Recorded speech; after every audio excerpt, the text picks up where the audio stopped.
Olá, olá! Nós vamos conversar hoje sobre vulvodynia. Gostaram do meu novo cenário? Eu virei a câmera. É aqui que eu enxergo quando estou trabalhando, na verdade. Vamos lá? Então, hoje, nossa conversa vai ser sobre vulvodynia. E é um tema que eu amo, de paixão. Foi o tema do meu doutorado, é o tema que eu escrevo muitos estudos, capítulos, quem sabe de um livro, né? Mas hoje a gente está trabalhando em um livro bem mais guarda-chuva, que fala sobre tudo relacionado à dor genitopélvica. Vulvodynia tá dentro desse guarda-chuva, né? Boa noite, Juliana. Ai, que bom falar com vocês, que delícia estar aqui, né? Gente, um mês passa tão rápido. A gente combinou fazer essa quarta acadêmica sempre nas primeiras quartas-feiras de cada mês. E o mês voa. Parece que eu falei com vocês na última quarta acadêmica, foi ontem. Eu coloquei lá a votação para ver qual seria o tema mais em alta para a gente conversar hoje. E para minha grata surpresa e grande alegria, vocês pediram para a gente conversar sobre vulvodynia. Muitas pessoas também me pediram para falar sobre endometriose. E como foi o segundo tema mais votado, eu prometo trazer vulvodynia, endometriose na próxima quarta-feira acadêmica, que vai ser a primeira quarta-feira do mês de maio, certo? Janeiro, fevereiro, março, abril, maio. E daí a gente vai falar sobre endometriose. O que vocês acham? Eu falo sobre endometriose, como eu tenho feito esses encontros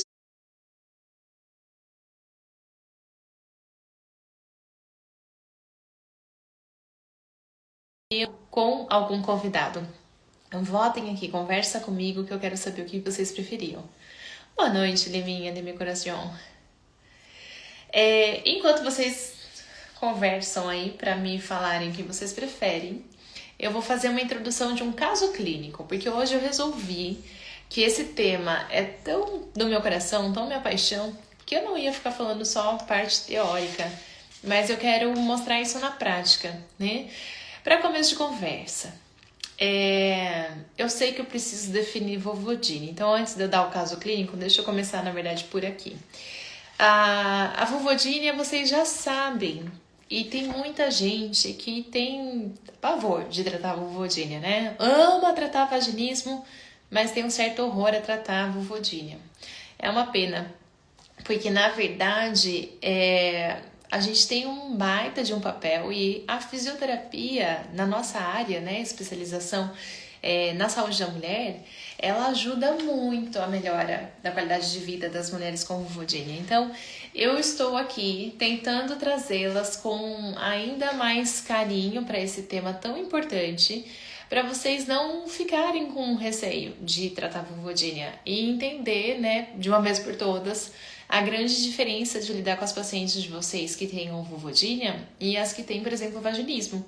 Porque o início do tratamento das duas pode ser o mesmo, mas o raciocínio clínico e a continuação do meio para o final do caso, principalmente o que vocês vão fazer na alta, isso muda muito.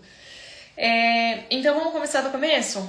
Primeiro, vamos definir a tal da vulvodynia.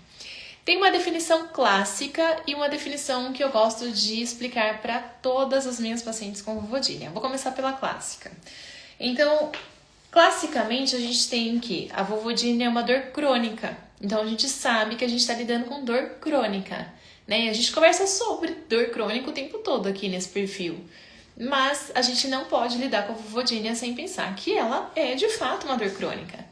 Se ela é uma dor crônica, apesar dela estar ali na vulva ou de ter uma afecção de assoalho pélvico, isso não muda em nada o seu raciocínio de dor crônica, ou seja, você ainda vai seguir a questão da fenotipagem. Se você não pensar se aquela vulvodynia tem um acometimento nociceptivo, neuropático, nociplástico, você está tratando errado. Assim como qualquer outra dor crônica. E não é porque ela é localizada na vulva, com uma grande afecção de assoalho pélvico, a gente sabe, vamos falar um pouquinho melhor disso hoje, que vai mudar isso. Então, voltando à definição, vulvodynia é uma dor crônica, com duração, portanto, como qualquer outra dor crônica, de pelo menos 3 meses. E aí, isso é muito importante, o que vem a seguir, sem causa identificável clara.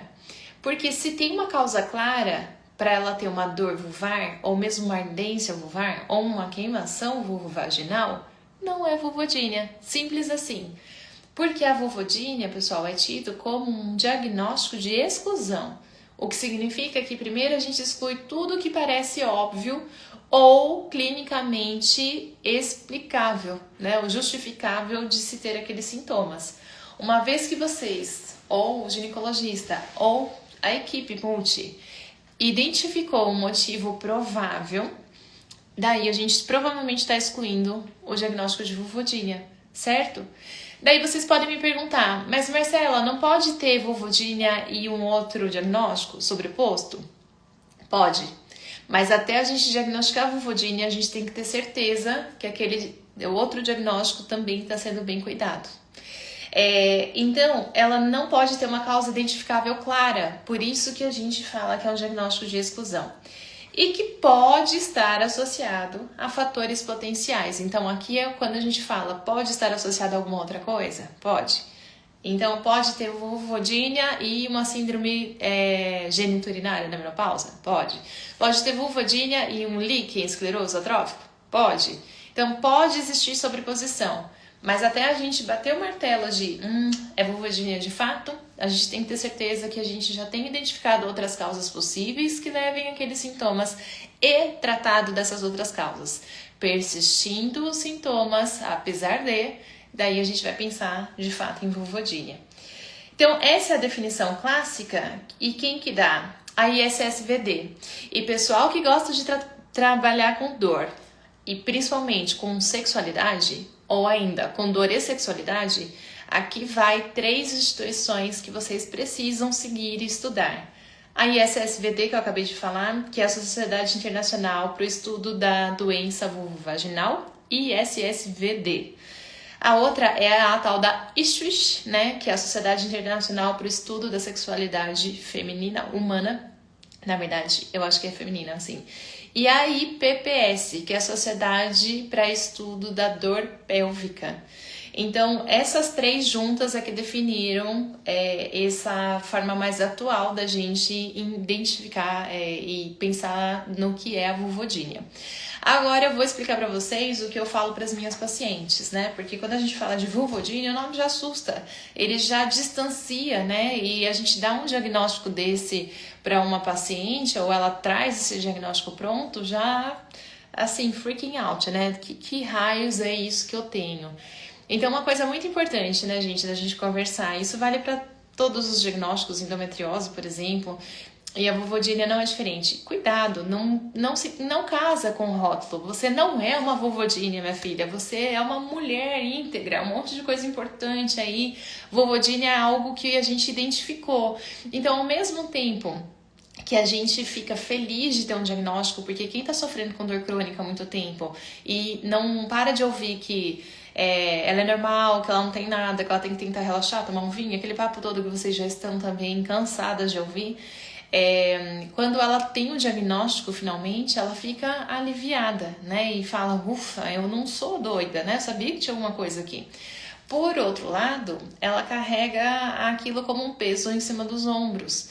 Então, também é nosso papel a gente falar, veja bem, isso existe, é crônico, mas você tem uma dimensão muito maior que isso, né? Vulvodínia é uma pedrinha aí no seu sapato que a gente vai ajudar a deixar mais confortável, eventualmente até tirar, mas não te define, tá longe de te definir.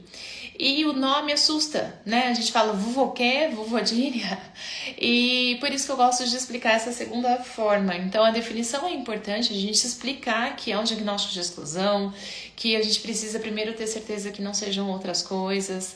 Uma forma que eu costumo falar bastante no consultório, vocês fiquem à vontade para usar se fizer sentido para vocês, a vulvodínia é que nem um primo do vaginismo, porque muita gente sabe o que é vaginismo, né? Mas não sabe o que é vulvodínia. E outra explicação bem lógica vulvodínia é a junção de 2 palavras, vulva e alodínia. E daí eu sei que não facilitou muito, porque as nossas pacientes provavelmente vão continuar sem entender o que é alodínia, mas daí a gente explica. E o que é de fato alodínia, pessoal? A alodínia é quando a gente tem uma alteração do sistema nervoso periférico que leva essa mensagem, ou central, a gente vai falar disso ainda hoje, né? Mas é uma alteração do sistema nervoso, na verdade, que leva essa mensagem periférica para o sistema nervoso central de forma alterada. Então, através de um toque inócuo, que significa que não tenha a intenção de causar nenhum tipo de dano, perda de integridade ao tecido, ele provoca dor, ou provoca ardência, ou provoca queimação, ele provoca algum estímulo que coloque o nosso corpo como um estado de alerta para tentar protegê-lo.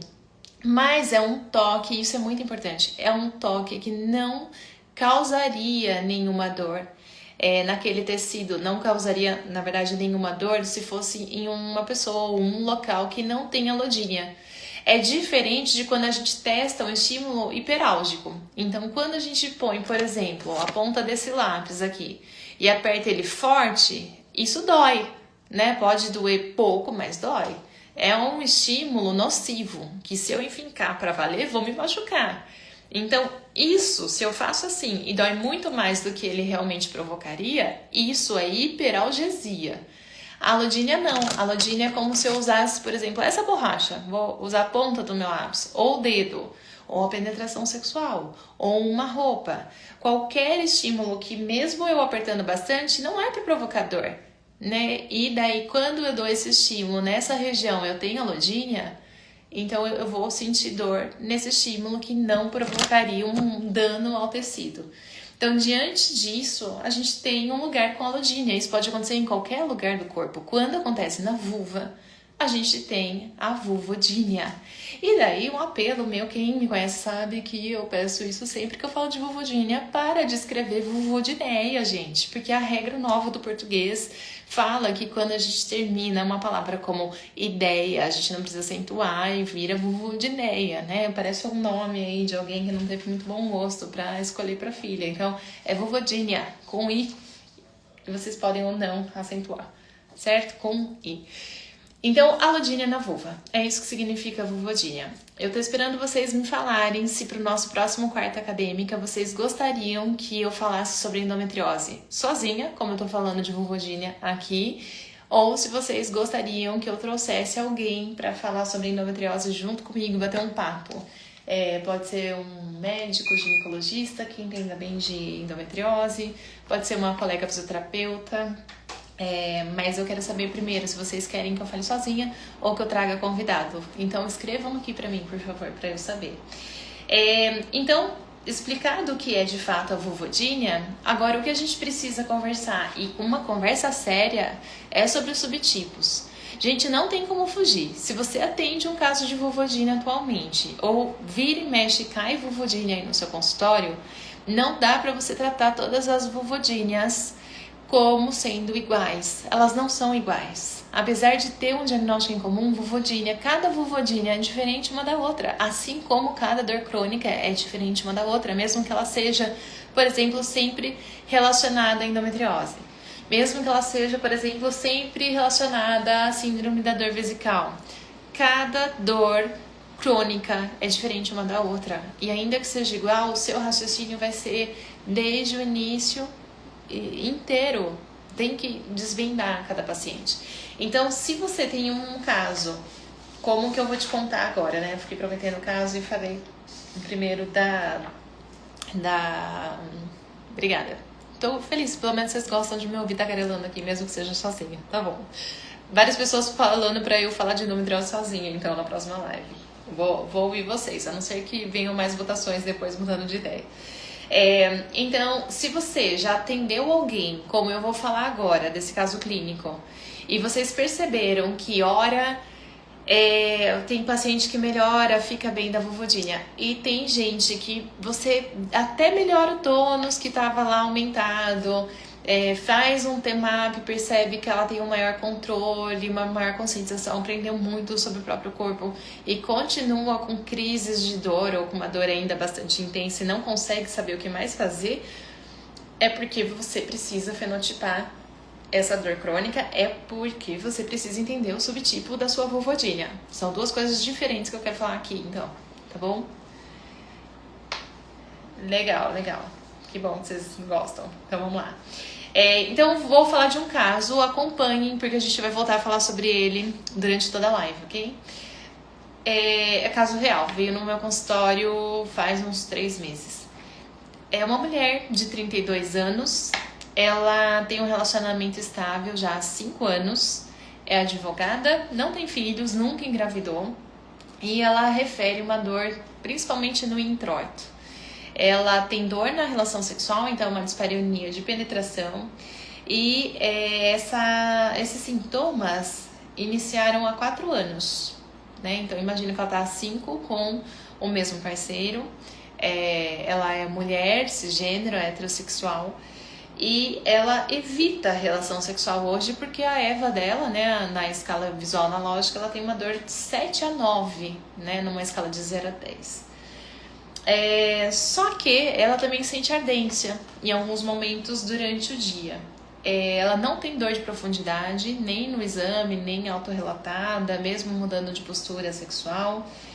E lá no início, quando ela começou a ter os primeiros sintomas de incômodo na penetração, ela fala que ela tinha bastante candidíase, que ela tratou bastante para candidíase. E os sintomas dela eram chatos, já incomodavam, é claro, mas não eram tão intensos, foi intensificando a dor com o tempo. Ela usa contraceptivo oral já há bastante tempo, ela estima que mais de 10 anos ou próximo a 10 anos. Ela sente muito culpa, se sente menos mulher, é bastante chorosa quando a gente conversa sobre isso em consultório. No mapeamento da dor dela, ela tem bastante ponto de EVA positivo em introito. Mapeei de 5 a 7 horas do relógio vaginal inteiro ali com essa dor 9, 10, às vezes 7. Antes da gente falar o que fazer, eu quero provocá-las sobre o que não fazer nesse caso. Então, vamos começar primeiro. Que tipo de vulvodynia vocês acham que essa paciente que eu dei pra vocês tem? Eu posso repetir para quem entrar depois, mas para quem já tá aqui me acompanhando, firme e forte, eu gostaria que vocês escrevessem o tipo de vulvodynia para quem já sabe alguns tipos. Enquanto vocês escrevem aí qual é o tipo de vulvodynia dessa paciente, eu vou começar, então, antes de dar a resposta, a explicar sobre os subtipos de vulvodynia. A gente não entrou no fenótipo de dor crônica, tá?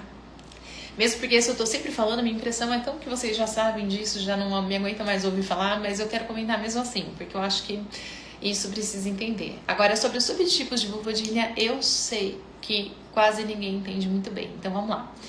A gente tem quatro formas de categorizar a vulvodynia. E não é que você pode categorizar assim ou assado. Não, você tem que categorizar a vulvodynia nesses 4 subtipos. Precisa. É fundamental para a escolha do seu tratamento. O primeiro subtipo, eu até fiz uma colinha aqui, é de acordo com onde dói. Eu não tô achando. Então, de acordo com o local da dor dessa vulvodynia, você tem o subtipo de acordo com o local. Isso significa que, se ela é uma vulvodynia, a lodynia está na vulva, a gente já sabe que está na vulva, né? Mas em que lugar da vulva ela está? Essa é a primeira pergunta que você tem que se fazer. Ela pode estar em pontos específicos da vulva. Por exemplo, lá no clitóris. Por exemplo, lá no vestíbulo vulvar, em ponto específico, às 6 horas do relógio vaginal, e só lá. Ou ainda, às 12 horas do relógio vaginal, e só lá, os outros dão negativo. Ou ainda, em vários pontos pelo vestíbulo vulvar. Então, onde está o local dessa dor? Então, a primeira coisa é, vamos falar de vestíbulo? Porque a gente precisa saber o que é vestíbulo. Então, a gente tem pontos anatômicos, certo? Pra gente identificar o local que a gente está mapeando. Tem uma coisa que eu adoro mostrar a imagem, tanto para as pacientes quanto para as minhas alunas, que é quando você está visualizando lá um introito vaginal, você pode ver com uma certa facilidade, principalmente como nesse caso, né, paciente de 32 anos, jovem. Você consegue ver umas dobrinhas assim saindo do introito vaginal. O que são essas dobrinhas, pessoal? Como se fosse uma válvula na entrada do canal vaginal. O que vocês acham que é? Escreve aí. Quero ver vocês participando comigo, porque eu fico completamente Entediada de falar sozinha. Tô vendo, eu já vou responder todos esses comentários, tá bom? Eu não tô ignorando, eu só quero que vocês me respondam o que eu tô falando agora, depois eu volto pra responder tudo isso. Então, quando a gente vê esses pontinhos, eu não vou falar o que é, eu quero que vocês tentem chutar. Ele é um marco, exatamente, Gabriela, ele é ímen, né? Ele é resquício imenal. Ele é um marco anatômico. E esse marco anatômico, até quando a gente puxa, isso, carúnculo imenal, também pode ser chamado assim. Exatamente, gostei de ver, gente. Quando a gente puxa os lábios externos, né, bem ali vou chamar aqui de raiz, de uma forma bem leiga, na verdade, bem na inserção ali dos lábios menores ou internos, a gente tem que nem como se fosse uma demarcação periférica, né, dos lábios internos. E isso a gente chama de linha de Hart. Linha de Hart é H-A-R-T. Então, da linha de Hart até a carúncula imenal, ou resquício de ímen, a gente tem o vestíbulo. É ali que você vai fazer o mapeamento do vestíbulo para entender se ela tem pontos específicos de dor, porque a gente está falando sobre onde localizar a dor da vulvodinha, no vestíbulo, certo? Então, primeiro você tem que achar o vestíbulo do jeito certo. Então, entre a carúncula imenal e a linha de Hart, vestíbulo. E agora sim é que a gente vai conseguir mapear aonde ela sente essa dor. Ela pode te mostrar, olha, é aqui que eu sinto arder ou queimar. Ou você pode fazer o teste do cotonete. Mas não é em todas as mulheres que você faz o teste do cotonete. De acordo com o subtipo de vulvodinha, é que você vai decidir se o teste do cotonete é útil para ela ou não. E a gente já vai falar o porquê, ok? Então, vamos primeiro entender o local. Então, se for específico no clitóris, ela tem uma alodínia no clitóris. E a gente chama isso de clitoridínia. Se ela tiver pontos específicos, um único ponto específico no vestíbulo, ou por vários pontos ao longo do vestíbulo vulvar, ela tem uma vestibulodínia. Então, alguém tinha até respondido aqui, né, sobre os subtipos. Então, de acordo com o local de onde é a dor, a gente também conhece a vulvodínia como vestibulodínia. E sendo a clitoridínia ou a vestibulodínia, como ela está em pontos específicos que a gente consegue localizar, né, mapear de forma local, ela pode ser localizada. Então, quando a gente fala de subtipo de acordo com o local da dor na vulvodínia, a gente pode falar de uma vulvodínia localizada ou uma vulvodínia generalizada por toda a vulva. Ou ela é localizada ou ela é generalizada. Mas, Marcela, ela pode ter hora dor em um local e hora ser meio generalizada? Pode. Então, a gente chamaria essa de mista, de acordo com o local da dor, certo? Não é mais para confundir. Então, se a gente chamar de vestibulodínia, se vocês virem um artigo científico que avaliou mulheres com vestibulodínia, vocês já sabem o subtipo de vulvodínia que foi avaliado nesse estudo. E não foi todas as vulvodíneas, não foram todas as vulvodíneas, foram as mulheres com vulvodínia localizada no vestíbulo vulvar, por isso que chamou de vestibulodínia. Então ela não é só um sinônimo para vulvodínia, tanto faz chamar vulvodínia ou vestibulodínia, não. Vulvodínia é o termo guarda-chuva para tem alodínia na região da vulva. Vestibulodínia está te dizendo a alodínia dessa mulher está localizada no vestíbulo dela. Então, provavelmente não está no clitóris, não está nos lábios externos, ela está no vestíbulo, certo? Gente, prometo já ver, tá bom? Todos os comentários aí. Só para eu seguir meu raciocínio aí para quem está me acompanhando. Então, de acordo com o local, ou ela é localizada, ou ela é generalizada, ou ela é mista, porque ela pode ter pontos bem localizados e pontos mais difusos por toda a vulva, ou até hora uma ou hora outra, por isso que ela pode ser mista. Então, tudo bem? Localizada, generalizada ou mista, de acordo com o local da dor que vocês precisam tentar mapear. Mesmo que seja para chegar na conclusão de que não dá para mapear, porque ela é generalizada. Então, pronto, você já respondeu aí o subtipo de acordo com o local. Feito isso, a gente vai para o próximo passo, que é definir de acordo com o que provoca a dor da vulvodínia. que a gente chama de trigger, né? O gatilho, o que engatilha essa dor, o que provoca a dor. E daí a gente pode ter uma paciente que fala, eu não sinto ela durante o dia, mas eu sinto quando eu vou ser penetrada durante a relação sexual, ou quando eu ponho o dedo, ou quando eu vou ao ginecologista, ou quando eu vou fazer um exame de transvaginal, ou ainda quando eu monto no cavalo, quando eu ando de bicicleta, ou seja, qualquer coisa que encosta ou até faz pressão nessa vulva. E se alguma coisa encosta e daí que vem o sintoma, ela é, portanto, provocada de acordo com o que provoca a dor. Se ela não consegue associar algo específico, é do nada, né? Não consigo associar alguma coisa. Do nada eu sinto ardência, do nada eu sinto a queimação, ou dor vulvar. Daí a gente está falando de uma vulvodínia, cujo subtipo, de acordo com o que provoca, é espontânea. Não tem nada associado, ela é espontânea. E a gente ainda tem o tipo misto de acordo com o que provoca. Então é engraçado, né? Porque a gente pode chamar uma vulvodínia de mista, de acordo com o local e de acordo com o que provoca. Mas a gente tem que saber do que a gente está falando nesse caso. Então, vocês entendem a importância disso? Primeiro, para vocês se basearem em estudo científico e empregar uma técnica, se vocês não sabem entender o subtipo que aquele artigo analisou, você não sabe se você está aplicando de forma correta na sua paciente. E, mais importante ainda, agora eu quero voltar na história do teste do cotonete. Para que serve o famoso teste do cotonete? Que a gente pega lá o suave estéreo, né? Vou fingir que isso daqui é um suave estéreo. Achei até que eu tivesse um por aqui. Então, faz de conta que esse é o suave estéreo.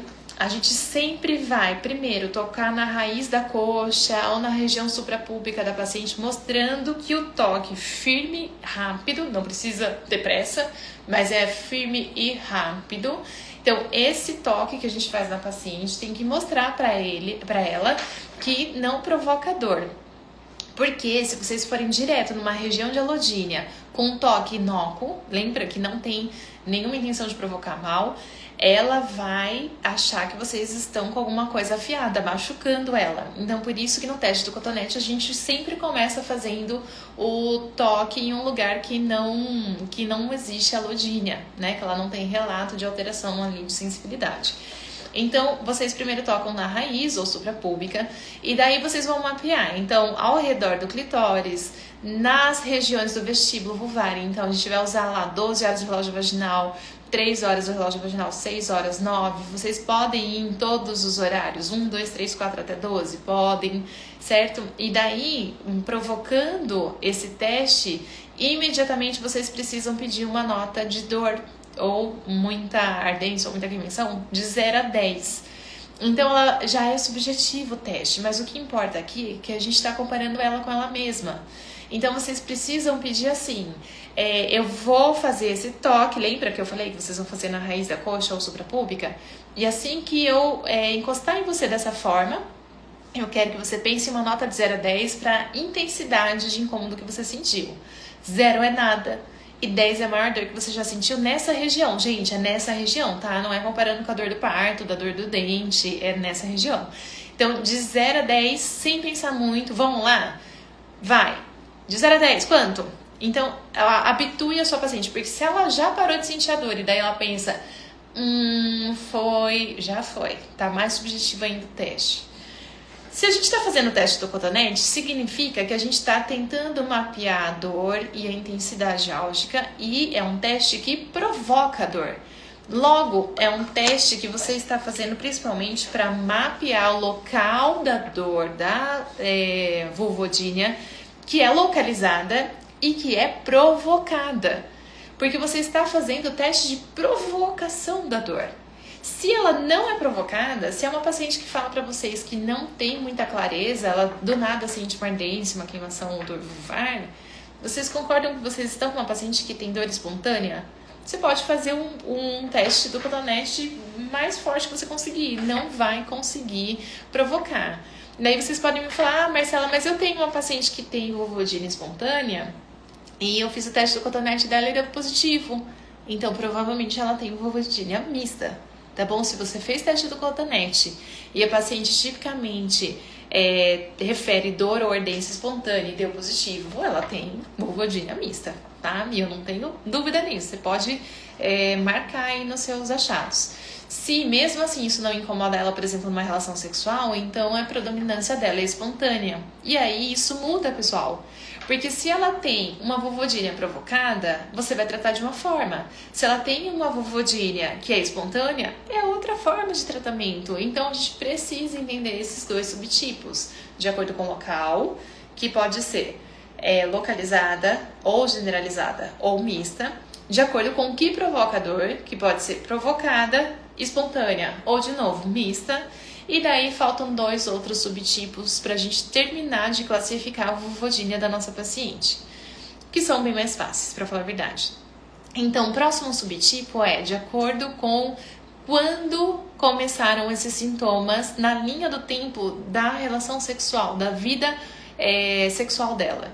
Se a paciente, e isso é interessante porque muda um pouquinho o nosso raciocínio em relação às outras dores crônicas. Então, as dores crônicas em geral, a gente vai classificar dor crônica primária ou dor crônica secundária. Antes de falar de fenótipo, a gente pensa em dor crônica primária e secundária. Então, vamos lembrar um pouquinho disso? A dor crônica primária é aquela que a lesão do tecido é incompatível com o sintoma que a paciente refere. Então, ainda que exista uma lesão local ou periférica, ela não é compatível, não justifica a dor e todo o estresse, o impacto social que aquela paciente refere. A dor é a doença. Agora, a dor secundária, como o nome já diz, é uma dor consequente a algo que existe. Por exemplo, a dor da endometriose, a dor pélvica da endometriose. O primário aqui é a endometriose, a dor é secundária à lesão da endometriose. Então, se a gente entende isso de dor crônica, fica um pouco mais fácil de entender por que a vulvodynia foi classificada dessa forma. Então, para a vulvodynia, até para o vaginismo, isso muda um pouco. Por quê? O que vai interessar para a gente é a linha do tempo e quando ela começou a ter relação sexual, como ela se sentia. Por isso que na entrevista, na amnésia, é impossível a gente não perguntar sobre a coitarca, as experiências sexuais, etc. E quando ela passou a sentir os primeiros sintomas. Então, imagine aqui que essa paciente que eu falei para vocês de 32 anos, com dispareunia, eu comentei com vocês que essa paciente tem uma relação estável há 5 anos e que os sintomas dela começaram há 4. Então, imaginando que ela tenha já a dor desde a relação sexual desde o início do relacionamento, vocês classificariam essa paciente como dor vulvodynia primária ou secundária? O que vocês acham? Escrevam aqui pra mim. Já vou ler os comentários, prometo. Até o final eu leio e respondo todos. Então, o que a gente vai pensar é o seguinte. No início da vida sexual dela, se ela tinha uma relação sexual sem dor, sem nenhum sintoma, ela não tinha vulvodynia, certo? Ela passou a desenvolver os sintomas depois, tardiamente. Logo, ela tem uma vulvodynia secundária. Então, a única resposta que eu dei sobre esse caso, por enquanto, foi que é uma vulvodynia secundária. Quando que ela seria primária? Isso aí, pessoal. As Lívias arrasaram.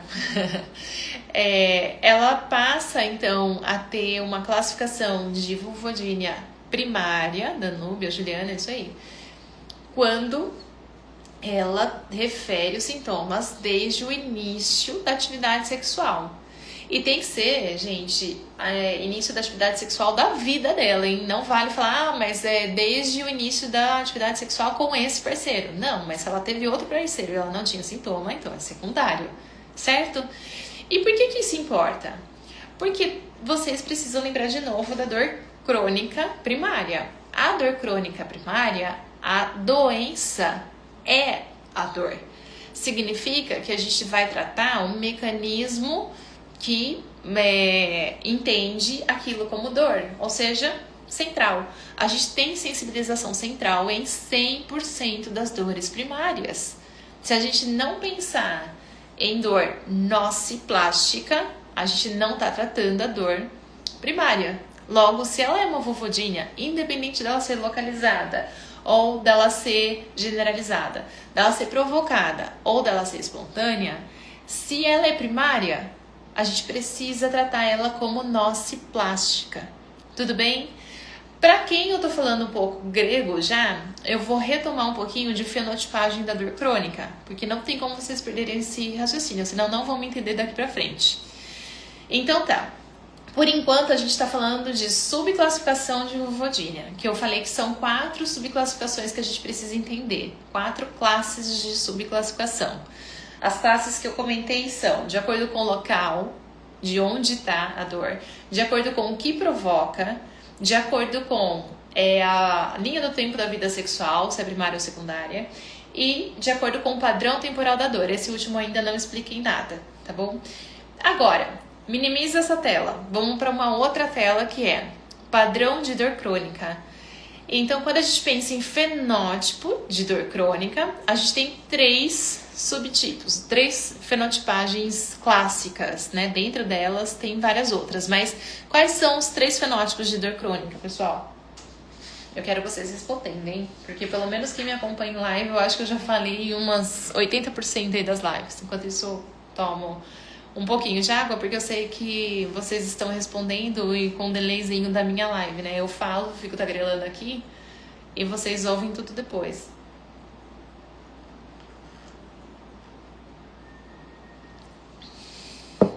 E aí, quais são os fenótipos de dor crônica? Vamos, que estamos com bastante gente aí ao vivo e assistindo, então eu quero que vocês participem falando. Muito bem, Gabrielinha, Lívia, isso aí. Karen, ó. Muito bem, vocês não iam me deixar na mão, né? Equipe. Então, ó, neuropática, nociplástica, nociceptiva, né? Lembra da musiquinha cabeça, ombro, joelho e pé? Quem não conseguir entender e não precisa decorar, tem que entender, né? Então, onde está cada uma? Nocicepção, o estímulo nervoso que leva a sensação, né, que pode depois ser interpretada como dor no sistema nervoso central, lá para o sistema nervoso central. Então, tudo que é noci vem de estímulo potencialmente álgico. Por que potencialmente? Porque a gente só sabe se vai de fato ser interpretado como álgico depois de processar no sistema nervoso central. Então, a gente tem a dor nociceptiva, que é quando a gente tem um dano em alguma parte do sistema musculoesquelético que não tecido neural. Neuropática, quando a gente tem alguma alteração no sistema neural, que pode ser periférico ou central. E nociplástica, quando a gente tem uma alteração no mecanismo de processamento da dor, né, no sistema nervoso central. Então, quando a gente fala de dor primária, obrigatoriamente ela é de qual subtipo desses? Nociceptiva, neuropática ou nociplástica, pessoal? Quando a gente fala de dor primária, obrigatoriamente ela é nociceptiva, neuropática ou nociplástica? Quero que vocês falem. Eu já comentei, hein? Quem tá comigo desde o começo agora é pra já saber essa resposta. Toda dor primária, seja ela vulvodínia primária, que vocês sabem que ela é primária porque ela refere os sintomas desde o início da vida sexual dela. Ou seja ela qualquer uma outra dor que não... Vocês percebem que tem dano social, um acometimento de sofrimento na paciente, que a lesão não existe ou que a lesão encontrada não justifica. Por exemplo, na fibromialgia, por exemplo, na síndrome da dor vesical. Perfeito, meninas, isso aí, né? Ela é nociplástica, que susto.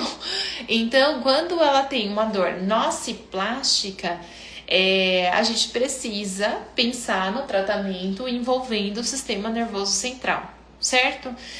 Ok, então agora a gente consegue continuar. Então a gente já fez uma classificação da vulvodynia, como de acordo com o local, se ela é localizada, generalizada ou mista, se ela é ativada de forma provocada ou se ela é espontânea ou, de novo, podendo ser mista.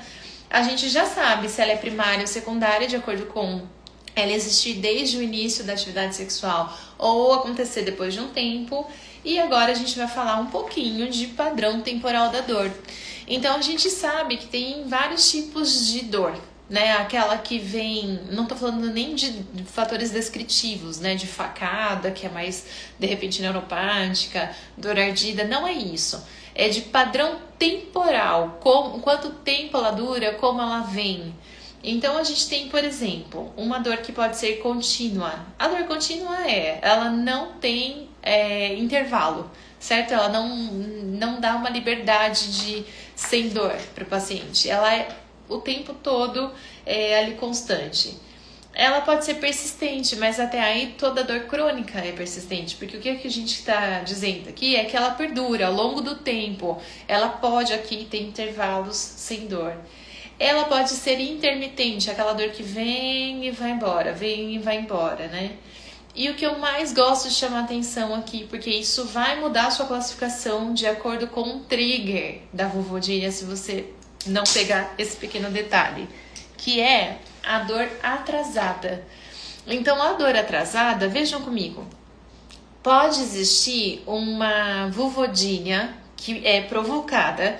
Então, imagina que eu fui lá, cutuquei ela e ela vai sentir a dor, logo é provocada.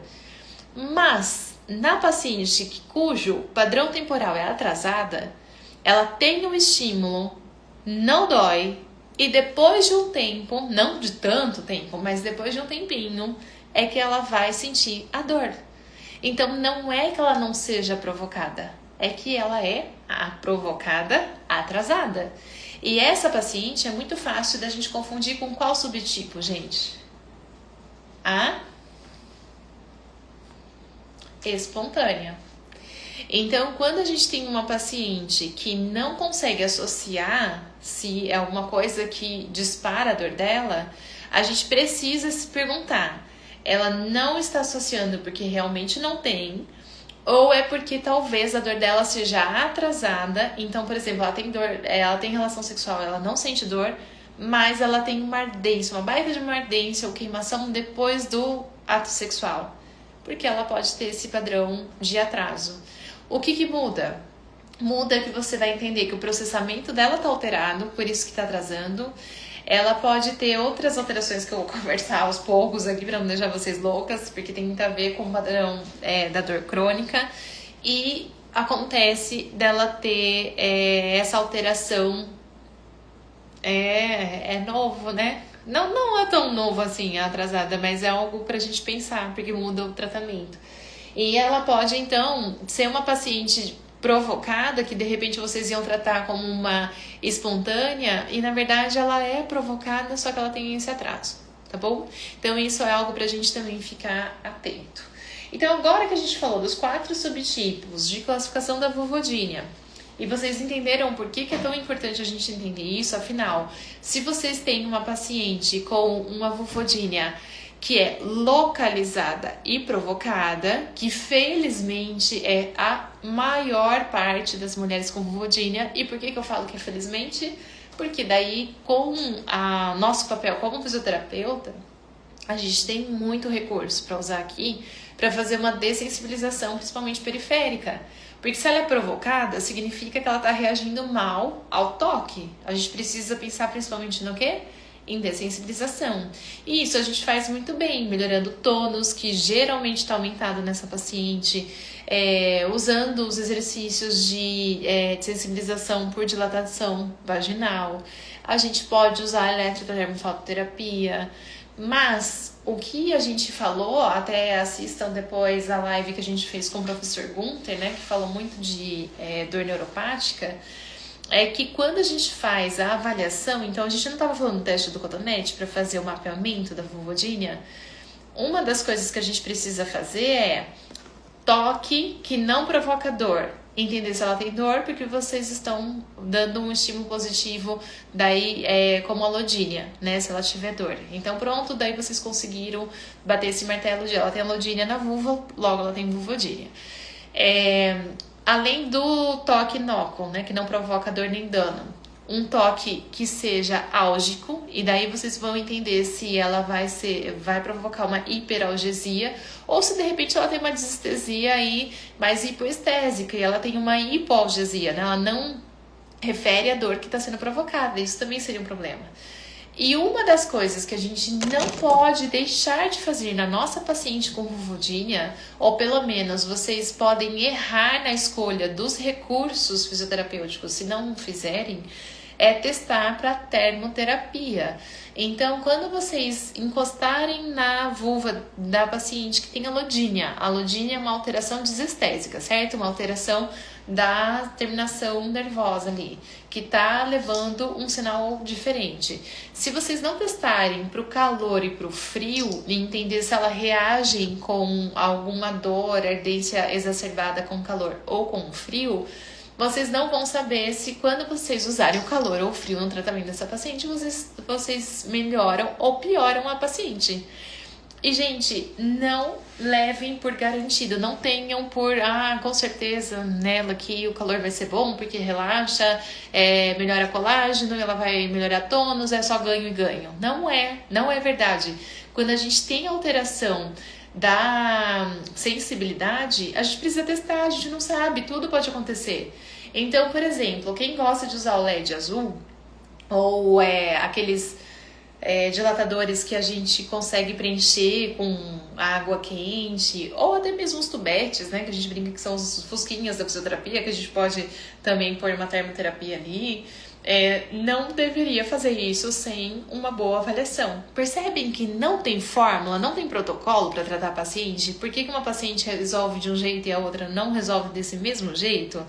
Agora, aquela que você encostou o calor, ela só sente o calor, isso não provoca nenhum tipo de disparo, ela pode se beneficiar do calor? Pode, com certeza. Você pode usar no seu tratamento? Pode e deve, né? Porque se isso não leva a um gatilho e ela tem, por exemplo, um aumento de tônus e tá difícil de normalizar esse tônus só na terapia manual, você precisa usar seus recursos. Agora, se são recursos que geram calor e você não testou para termo, você corre o risco de piorar a paciente. Tem muitas mulheres com vulvodínia que respondem muito mal ao calor, por exemplo.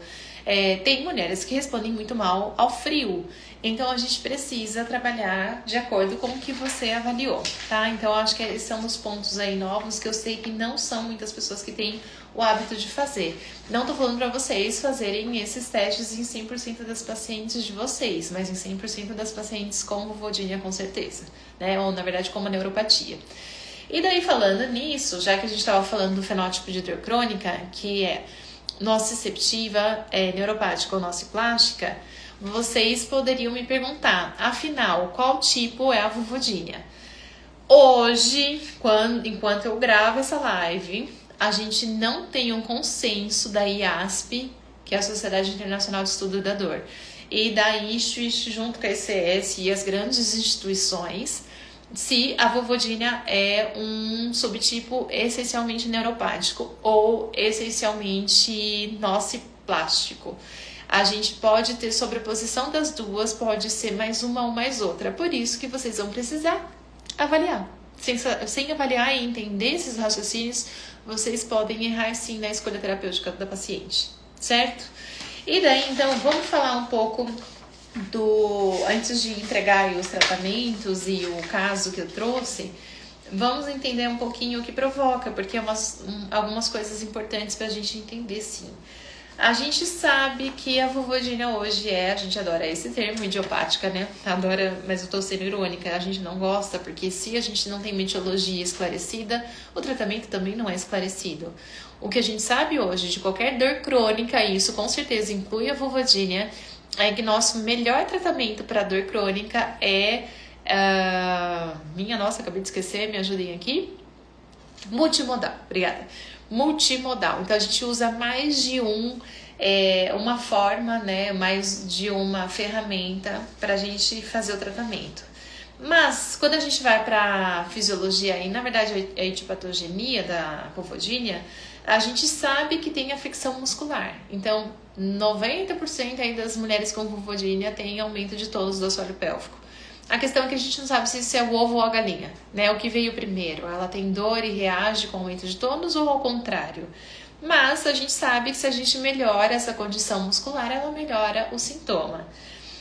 A gente também sabe que existe a teoria de aumento da inflamação periférica. Então, mulheres altamente atópicas, aquelas que reagem a muita coisa em contato, são mulheres que a gente precisaria fazer, sim, a orientação de não proibir, por favor, não proíbam as pacientes de vocês a nada, até mesmo porque a gente nem tem evidência suficiente cientificamente para fazer esse tipo de coisa, e você pode deixar a vida dela mais miserável por isso. Então, o que a gente precisa é orientar. Veja bem, alguns produtos são mais pró-inflamatórios, têm maior capacidade de causar inflamação em você. Então, vamos testar algumas pausas de produtos que, quando encosta, podem provocar essa inflamação. Com mais cuidado com como vai depilar, com que tipo de absorvente ela usa, por quanto tempo, troca. Fazer lá o uso da lâmina depilatória causa microfissuras, pode causar mais irritação. A história dos produtos de higiene com parabeno, propileno glicol, pode ser uma boa às vezes evitar, mas vocês entendem que é tudo pode, e não vai ser ruim, e muito menos em todas as mulheres com vulvodínia, só naquelas que têm já uma característica de atopia, de fazer muita inflamação, muita alergia, né? Que é alérgica a esmalte, é alérgica a shampoo, é alérgica a tinta, é alérgica a tudo. Então, essa paciente com vulvodínia pode ser interessante vocês apresentarem. Agora, se vocês fazem isso para todas elas, tá errado, tá? Não tem porquê. Componente neuropático. Então, a neuropatia existe em todas as vulvodíneas. E por que eu tô falando isso com tanta certeza? A gente não sabe se todas as vulvodíneas são de fato nociplástica, mas todas são neuropáticas. Por quê? Neuropatia é alteração da sensibilidade da informação do nervo. E a alodínia é, por si só, essa alteração. Então, se existe alodínia, é uma neuropatia, certo?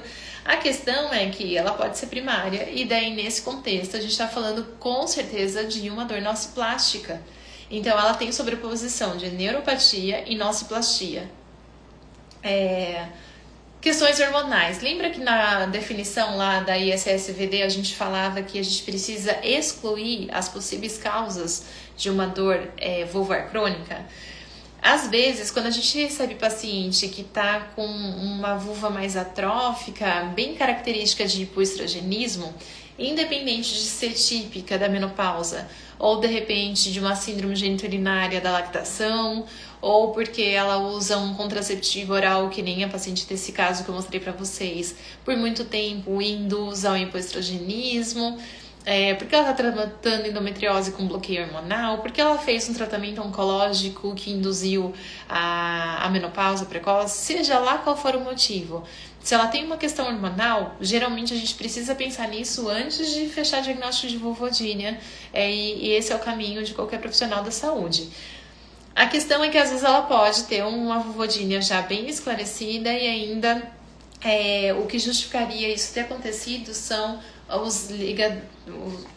vamos pensar em modelo chave-fechadura. Então é como se os receptores hormonais, principalmente de estrogênio dela, na região genital, fossem muito diminuídos. Então é como se ela tivesse uma indução aí de hipoestrogenismo periférico, não circulante, né, no sangue. E, é claro, fatores psicossociais. Então, todos esses são motivos possíveis para alguém desenvolver a vulvodínia. A gente tem alguns estudos associando o excesso de, por exemplo, candidíase com a existência da vulvodínia, mas a gente ainda não tem tanta certeza que, de fato, essas mulheres tenham desenvolvido a vulvodínia depois de vários episódios de candidíase, o que é super justificável e plausível do ponto de vista fisiológico, ou se é porque elas foram diagnosticadas de forma errada, tratadas como candidíase, sem de fato ser candidíase, porque existe um desconhecimento muito grande ainda hoje dos profissionais da saúde e das pacientes sobre a possibilidade desse diagnóstico, que é diferencial. Então, porque os nossos estudos são a maioria autorrelatados, a gente tem dúvida se existe um overdiagnose, né, muito diagnóstico feito, mais do que de fato existiria de candidíase nessas mulheres do que de fato elas tiveram. Mas, se de fato ela teve candidíase, né, de forma justificável, feita em avaliação laboratorial e clínica, e ela teve várias crises aí consecutivas, ela pode sim desenvolver uma neuropatia periférica na vulva, induzindo a vulvodínia, então seria justificável. Uma outra questão é a neuropatia pós-herpética. Então, em mulheres que tiveram herpes genital, é muito comum que ela desenvolva uma neuropatia, né, dolorosa ali, portanto, uma nevralgia duplo-dendo pós-herpética, e daí, na verdade, a gente está falando de questões mais diferenciais. Pode levar a vulvodínia, porque se levar a lodínia na vulva, pronto, é vulvodínia, né? Então a gente tá falando de causa. Ou pode ser um diagnóstico diferencial. De uma forma ou de outra, você precisa tratar a neuropatia dessa paciente. E ela pode ser embriogênica. Então, de forma genética, né? E isso justifica até porque muitas mulheres têm irmãs na família com um quadro parecido, ou até mãe. Isso também poderia justificar. Certo? Então, agora pra gente finalizar todo esse raciocínio, vamos voltar pro caso clínico. Então, eu contei pra vocês de uma mulher de 32 anos que é advogada sem filho, sem gestação. Tem dor no introito, dispareunia de penetração, um relacionamento estável de 5 anos e o sintoma de dispareunia dela é A4. Ela tem muita ardência. E ela evita a relação sexual hoje em dia com uma EVA 7-9. Eu contei isso pra vocês, tá bom? Não tem dor profunda, usa contraceptivo oral, tem histórico de candidíase de repetição. No início do quadro, sempre desconfiem se de fato foi candidíase e pode ter levado a vulvodínia, ou se foi um diagnóstico talvez errôneo, porque vulvodínia demora para ser diagnosticada de forma correta. Ela tá muito chorosa, sente culpa, né? Foi isso que eu contei pra vocês. Então, minha primeira pergunta sobre o caso vamos classificar esse caso nos 4 subtipos de vulvodínia. Vamos lá? Então, primeiro, me contem, desse caso que eu contei pra vocês, vocês acham que a vulvodínia dela, de acordo com o local, ela é localizada ou ela é generalizada? Ou ainda ela é mista? O que vocês acham? Próxima pergunta. De acordo com o que gera essa dor, vocês acham que ela é provocada, ou ela é espontânea, ou ela é mista? Lembra que eu falei que ela tem dor na relação e que ela tem ardência em alguns momentos do dia.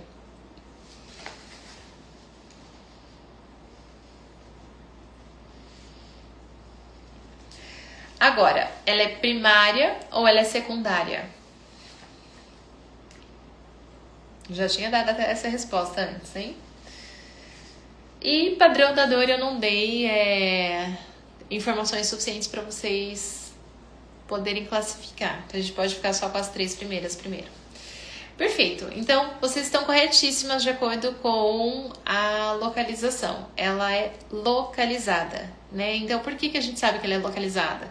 Porque ela consegue informar onde dói, no introito, né, no começo do canal vaginal, e ela tá até evitando a relação sexual. E daí a gente sabe mais uma questão, que é o que provoca, né, de acordo com o que causa. E daí a gente sabe que ela é mista, porque ela é tanto provocada, por exemplo, na relação sexual, quanto ela vem em alguns momentos durante o dia. Lembra o que eu falei pra vocês? Eu tô adorando ver essa participação toda e vocês ainda gabaritando, hein? As respostas, muito bom.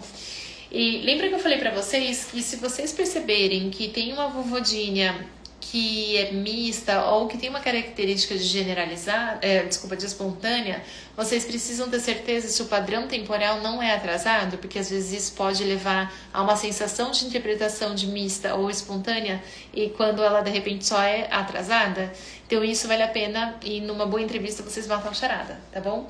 E de acordo com primária e secundária, vocês também acertaram. Eu vi todo mundo aí escrevendo secundária porque ela sente isso há 4 anos, sendo que tem 5 anos pelo menos que ela tem esse relacionamento sexual, pelo que eu trouxe aqui do caso, né? Mas que a gente poderia ter até mais informações sobre isso.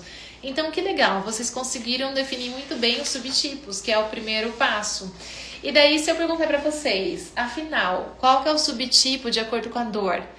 Vocês acham que nesse caso ela é neuropática, ela é nociceptiva ou ela é nociplástica? Ou ela tem sobreposição de mais de uma dessas? E quais? Vou de novo tomar minha aguinha enquanto vocês respondem. E fechando isso, a gente vai falar do tratamento.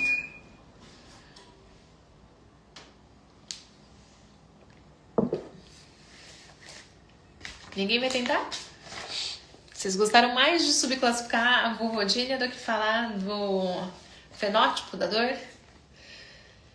Lembra que eu falei pra vocês que toda vulvodynia com certeza é o quê? Porque daí vocês não tem como errar. Um desses 3 fenótipos, toda vulvodynia vai ser. Qual que era?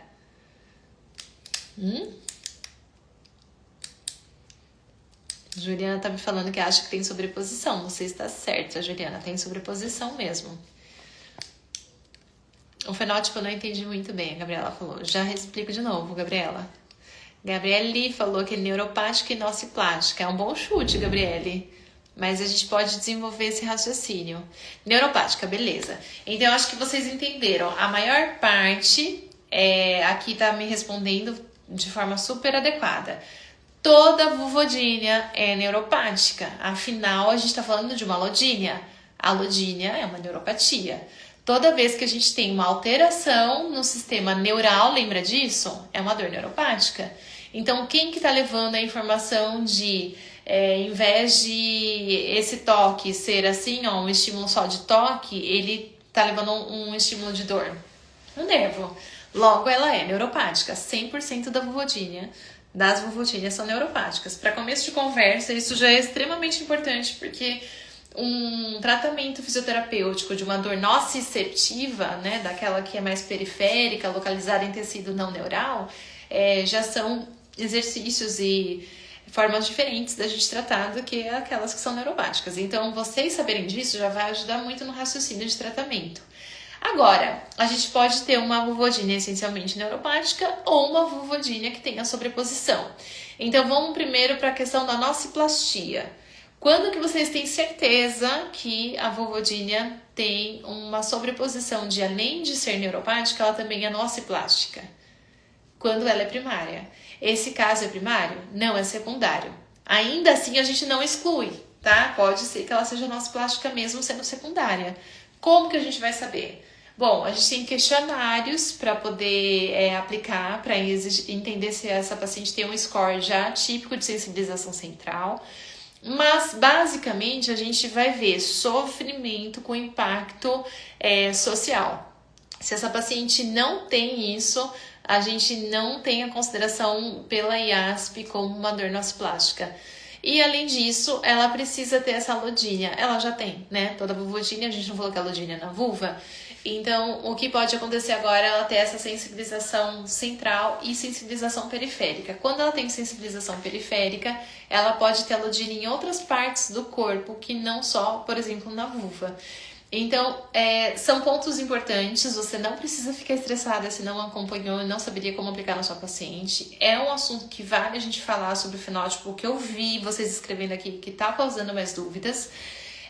Mas a gente basicamente consegue aplicar questionário de sensibilização central. Esse já é um belo um início pra gente entender isso, ok?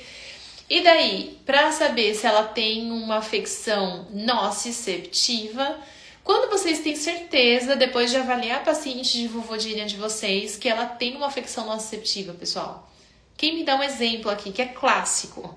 Vocês com certeza já pegaram uma paciente com vulvodynia, avaliaram e falaram: isso eu tenho que mudar, porque senão essa paciente não melhora. Mesmo que não seja aqui o motivo dela, se continuar assim, eu não melhoro. E daí isso com certeza vai ser uma afecção nociceptiva. Quem quer tentar? Vale qualquer coisa aqui, hein? Vocês fizeram um exame físico, ela tem uma alteração clássica que você com certeza trataria e você sabe que isso piora a dor. Perfeito o seu exemplo, Gabriele. Se encontrar uma fissura. Se encontrar uma fissura é um motivo periférico para sentir dor? É. Tudo bem que a gente falou daí que seria algo exclusivo, né? No sentido literal da palavra. Se ela tem uma fissura, isso pode gerar dor, ardência, e daí talvez nem vulvodynia seja o caso dela. Alguém me falou tensão, a Renata. Exatamente, Renata Brito. Tensão. Então, se ela tem tensão muscular, o aumento de tônus que a gente falou, se a gente não melhora esse tônus, ela não vai melhorar, por exemplo, da dispareunia, de penetração, né, pessoal? Então, ela tem uma afecção nociceptiva aqui? Com toda certeza, né? Ela tem uma sobreposição aqui bem clássica. Então, nesse caso, sobreposição dos 3 fenótipos é possível? Sim, é sempre possível os 3 fenótipos.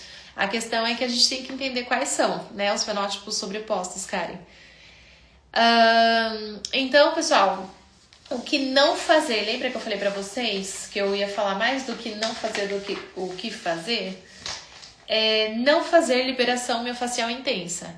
Gente, a paciente com dor crônica em geral, principalmente aquela cuja dor crônica é tão íntima, ela vem com uma questão de hipervigilância. A gente falou em algumas lives aqui, né? Quem acompanhou tem a da Priscila, a gente comentou, da Fernanda Bonato, a gente comentou. A gente vai continuar falando sobre isso. Falamos da Cristiane Carboni também. Então, quando a gente tem uma paciente que sofre com dor, ela vai começando, principalmente se a gente tiver ainda o histórico aqui de abuso, ela é hipervigilante, ela fica cuidando do que vai ser o próximo gatilho, quando que ela vai ter a dor de novo, ela é muito preocupada, ela quase desenvolve aqui um mecanismo de controle exacerbado. E daí a gente vai lá e faz uma fisioterapia dolorida de cara, falando: aguenta que isso vai te melhorar. É certo isso? Vocês estão provavelmente, né, se fizerem isso, eu acredito que vocês não façam, mas se fizerem, estariam provavelmente aumentando a hipervigilância dela, aumentando a ameaça, né, de dor e de provocar. Então, o que a gente tem que fazer? Principalmente nas primeiras sessões, a gente tem que fazer técnicas e um contato muito legal com a paciente que faça com que ela perceba uma previsibilidade. Exatamente, gera mais trauma. Então, ela precisa trabalhar a confiança. E a confiança a gente conquista quando a gente traz previsibilidade. Ela consegue prever o que vai acontecer. Não a relação com você, na fisioterapia, certo? Quando ela começa a entender como que é o processo, como funciona, ainda que ela não saiba o que vai acontecer naquela sessão, que tem algum instrumento novo, alguma técnica nova, quando ela entende que é sempre naquela toada, que não vai passar daquele nível de dor, e é claro, gente, comunicação, né?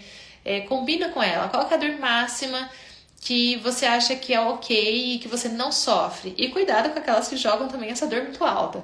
Então, tentem não passar de 0 a 10, de 1 a 5, jamais, da sessão. E trabalhe nesse nível, né? Mesmo que talvez ela te dê aí o aval de seguir adiante. Assim vocês vão conseguir diminuir a sensação de ameaça, aumentar a tolerância que ela tem ao toque, né? A manipulação ali, que é sempre um problema em vários sentidos. Então, liberação miofascial intensa é algo que a gente não deve fazer nunca no tratamento da vulvodynia, muito menos no início do tratamento. Massagem ao pé da letra, porque eu sei que algumas de vocês talvez chamem de massagem que a gente tá lá estático e empurrando, né? Que é o alongamento, que o objetivo é ganhar amplitude de movimento da miofibrila mesmo, né? A amplitude do deslizamento ali de sarcômero. Mas quando vocês estão pensando em toques contínuos, vai e vem, meia-lua, para dessensibilização, por exemplo, isso não é adequado a gente fazer no início do tratamento da vulvodynia. E por quê? Porque ela tem malodínia, é sessão tortura. Então a gente vai sim dessensibilizar. Primeiro aumenta a tolerância ao toque, né? Então com toques mais estáticos, com menor tempo. A gente tem algo, eu tava relutante de falar isso pra vocês, mas eu tenho certeza que muitas já sabem tudo isso que a gente tá conversando, então eu vou dar um passinho a mais. A gente tem duas definições importantes aqui, que é a somação temporal e a somação espacial. Então, a somação temporal é aquela que quando a gente está, por exemplo, alongando a paciente e você está estática, ela te dá uma nota ali de 0 a 10, por exemplo, 8. Daí esse 8, lembra que eu falei que é até 6? Eu vou mudar minha nota. Vamos supor que ela dê, então, uma nota 5. A gente não quer passar muito disso, na verdade. 5, então que seja. Daí você tá estática no 5 e o que você tá esperando? Que ela fale pra você assim, agora tá 4, agora tá 3, agora tá 0. Não é essa a nossa expectativa? Você não tá aumentando a sua força. E daquele 5 ela fala pra você, agora aumentou, tá 7. Tá incomodando mais. O que tá acontecendo aqui? Ela tá tendo esse conceito de somação temporal. Então, o fato de você aumentar o tempo de exposição àquele estímulo doloroso está fazendo com que aquele sinal nociceptivo ascendente se intensifique. É como se ela tivesse um funil furado. Um funil furado é furado, uma peneira furada. Então, a gente começa a ter maior recebimento desse sinal nociceptivo lá no sistema nervoso central. E a dor dela começa a aumentar. Também pode acontecer de um dedo, ela não tá com tanta dor assim. Ou ela nem tem dor, ou ela tem uma dor lá, sei lá, 3. Daí você fala, tem espaço, vou pôr o toque bidigital, certo? Quando vocês tocam o bidigital sem imprimir mais força, ela fala, agora tá doendo? O que é isso? Somação espacial. Então aqui você aumentou a área de contato. E em vez de só um lugar levar esse sinal nociceptivo, agora a gente está falando de uma área mais extensa levando esse estímulo nociceptivo. E isso faz com que ela tenha mais estímulos ascendentes e mais interpretação sendo aí viabilizada. Esses são conceitos importantes para a gente entender como tocar na paciente, por quanto tempo tocar e se a gente toca de forma mais intensa ou não. Por quê?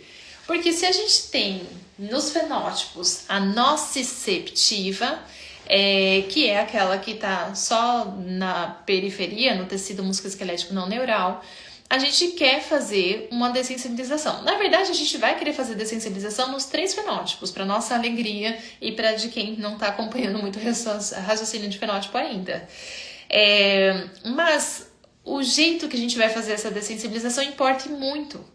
Porque se a gente vai fazer a dessensibilização e aumenta a dor dela, na verdade a gente está sensibilizando e não dessensibilizando. Por isso que eu bato nessa tecla de não passa da dor média. Se possível, fica até numa leve média ali naquele limite, mas não alta.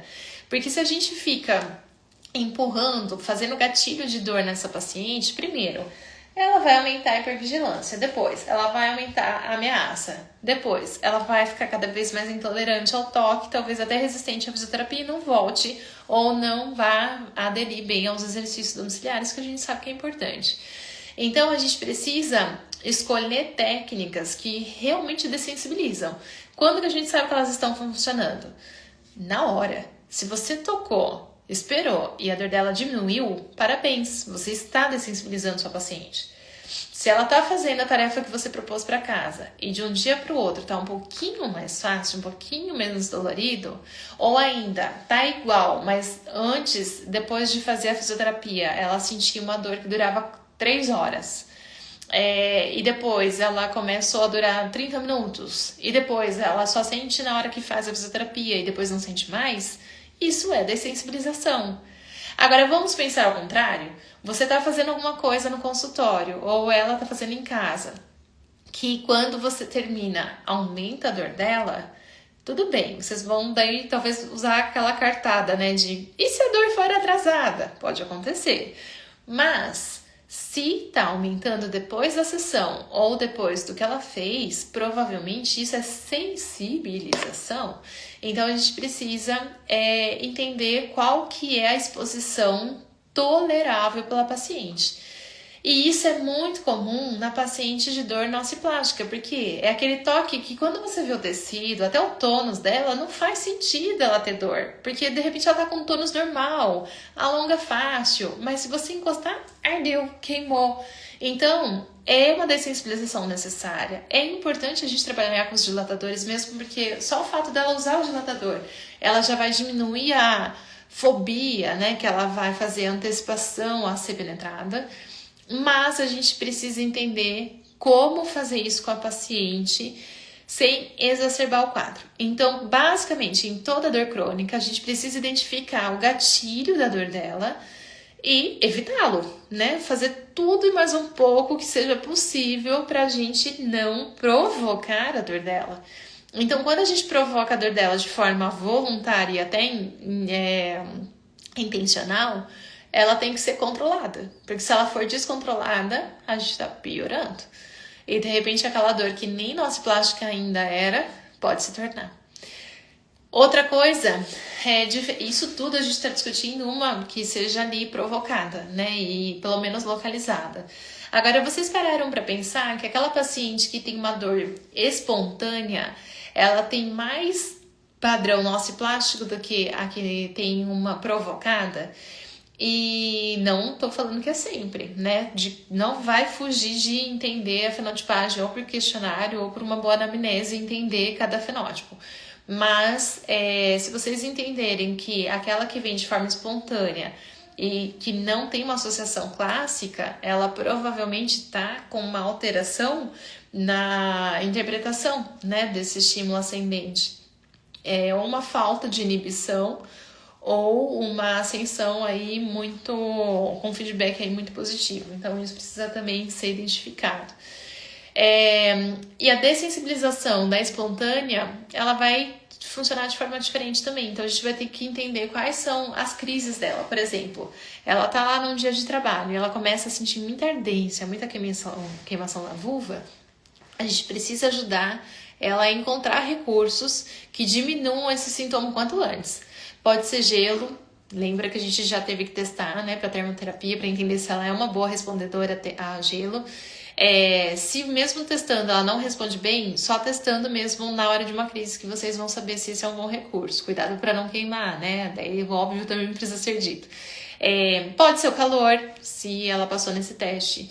Pode ser uma eletroterapia. Eu gosto que 100% das minhas pacientes com dor neuropática façam a eletroterapia, inclusive as vulvodíneas. Daí a gente faria bem no local, né, da dor. Nessa hora, pode ser uma lidocaína, geleia 2% de uso tópico. Então, algum recurso a gente precisa ajudar a paciente a encontrar para sair o quanto antes da crise. Porque quanto mais tempo ela dura na crise, quanto mais crises ela tem, mais ela faz sensibilização central, né? E periférica também, que vai ser uma consequência. Gente, eu falaria por dias de vulvodínia, mas eu vi que eu já passei 20 minutos. Eu consigo falar 1h20 minutos nessa live. Sendo que eu nem trouxe, eu acho que 50% do que eu gostaria de falar.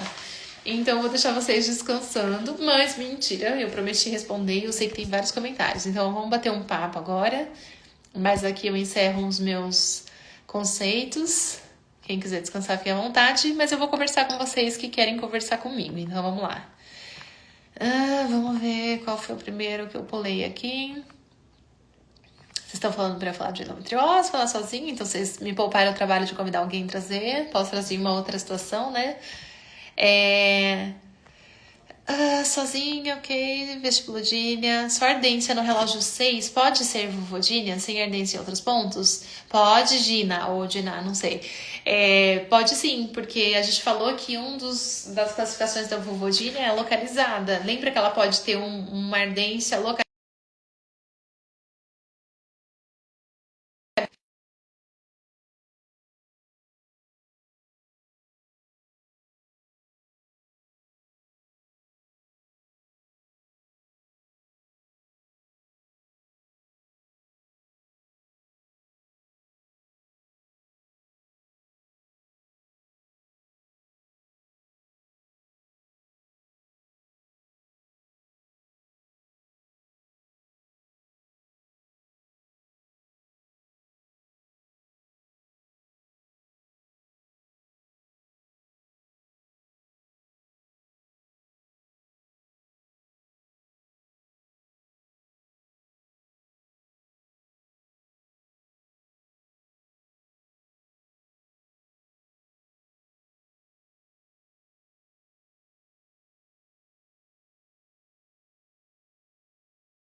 Alguém me ligando de novo.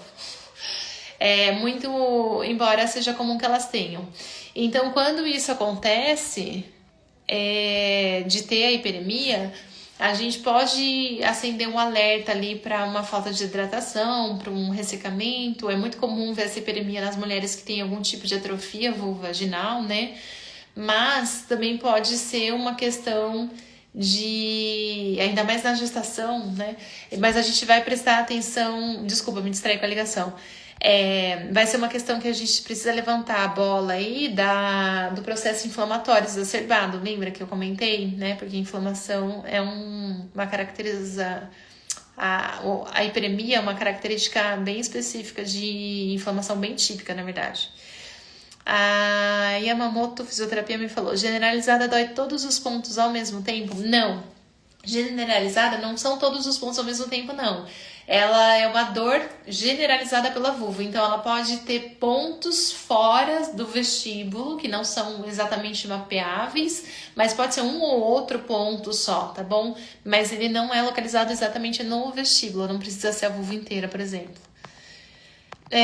Marcelo, o que você acha da denominação do MSV em colocar vaginismo e vulvoginite urgente pélvica de penetração?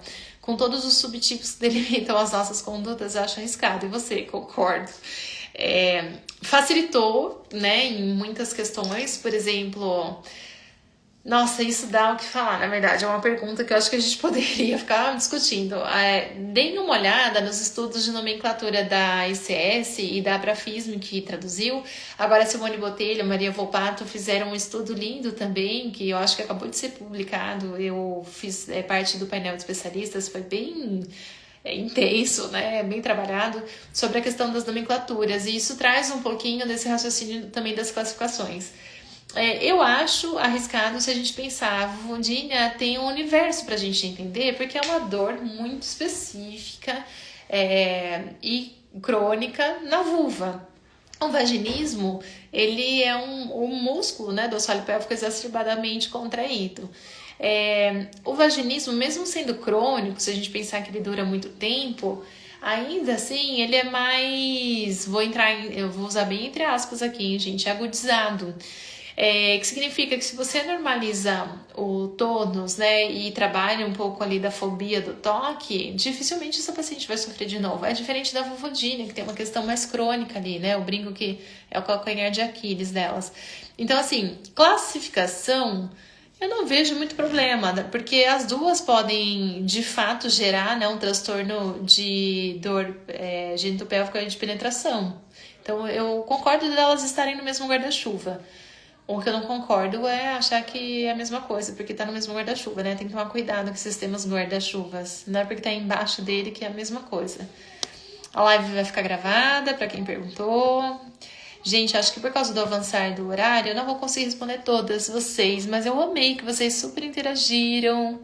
Fico muito mais feliz de conversar assim e de contar. Eu já falei que eu amo muito esse tema. E daí vocês super interagiram várias horas porque eu perguntei. Espero não ter deixado ninguém chateada de me perguntar alguma coisa específica que eu não consegui responder. Mas eu estou sempre aqui disponível para conversar com vocês. Obrigada pela companhia, adorei a participação de vocês. Um beijo grande e Feliz Páscoa!